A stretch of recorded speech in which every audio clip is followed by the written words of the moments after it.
İran hava məkanını müvəqqəti 5 saat ərzində bağlı saxladıqdan sonra yenidən açıb. Bu barədə Reuters agentliyi xəbər verib.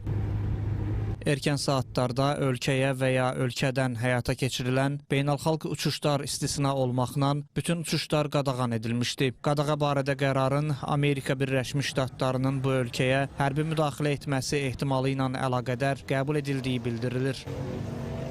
Bu arada İran insan haqları fəalları son günlərdə ölkədə müşahidə olunan etiraz aksiyaları zamanı yaranmış qarşıdurmalarda 2615 nəfərin öldüyünü açıqlayıb, 2054 nəfərin yaralandığı qeyd olunur. Bundan əlavə 18470 nəfər saxlanılıb. Ölü və yaralılar barədə hələlik rəsmi rəqəmlər səsləndirilməyib. Etiraz aksiyaları 28 dekabrda Tehranın böyük bazarında yerli valyutanın xarici valyutalara qarşı kəskin dəyər itirməsi və ağır iqtisadi vəziyyət səbəbindən başlayıb. Daha sonra ölkənin bir çox şəhərinə yayılıb.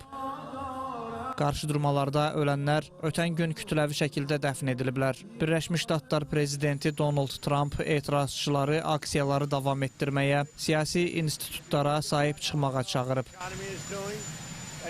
Trump daha əvvəl İrana hərbi müdaxilə edə biləcəklərinə işarə edib. İranın Xarici İşlər Naziri Abbas Əraqçi Birləşmiş Ştatlarla istənilən senariyə hazır olduqlarını deyib.